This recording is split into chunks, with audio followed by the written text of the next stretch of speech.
Good morning, welcome to Ainsley Bullion. Monday the 24th of May. Talking repo today. Repo's back, but not as you remember it. The battle between inflation and maintaining easy monetary policy in the US is starting to show tangible signs of blowing up.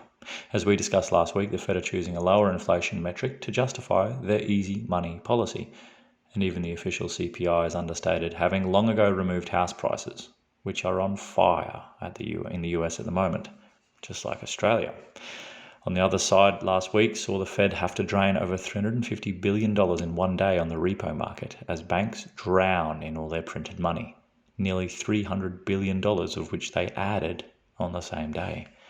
Late last week saw smoking hot prints from the latest market PMIs, with manufacturing hitting an all-time high of 61.5, and likewise services was 70.1 and both higher than expected. Against that, business confidence slid again for the seventh straight month, as concerns around input costs and market tolerance of inflated prices worries them. Here's that chart here.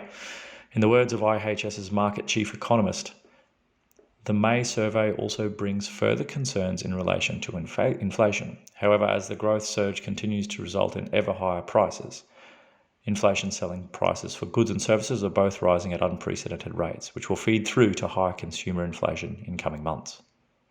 There was also a reminder of the implications of the selective CPI basket from the former chief economist of Alliance Bernstein, Joseph Carson, who observed, apples to apples, consumer price inflation nowadays is running close to the high inflation readings of the late 1970s.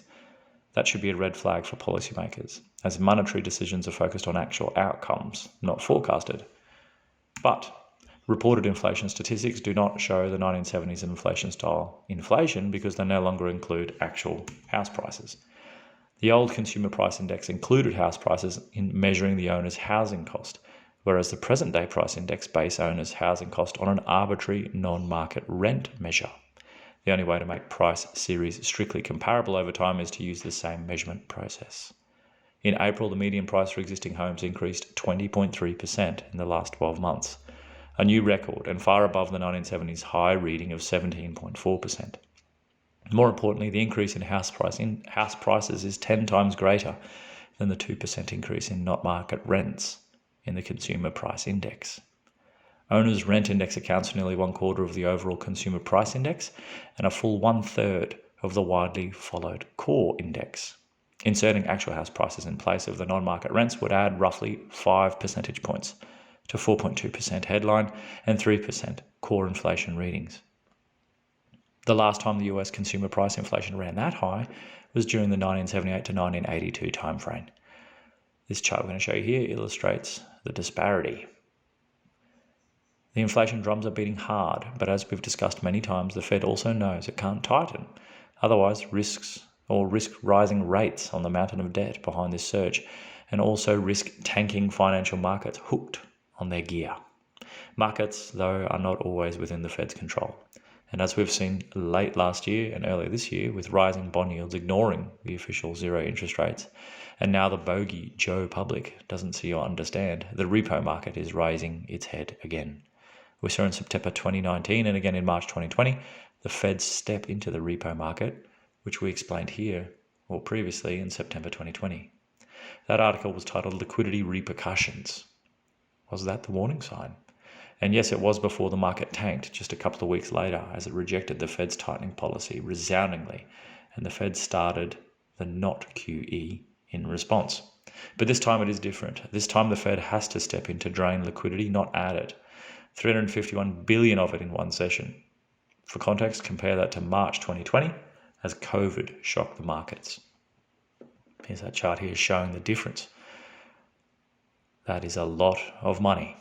As the author of the chart, Wolf Richter, explains, these reverse repos are a sign that the banking system is struggling to deal with the liquidity that the Fed has been injecting via its quantitative easing. And that's in part why there is now some clamoring on Wall Street for the Fed to taper its QE purchases, because the banking system is now drowning in liquidity that banks have as reserves on their balance sheet. By buying treasuries in the repo market, the banks lower their reserves and increase their treasury holdings. So with one hand, as part of the QE, the Fed is buying $120 billion a month in treasury securities and MBS. With the other hand, the Fed took back $351 billion via overnight reverse repos, undoing nearly 3 months of quantitative easing.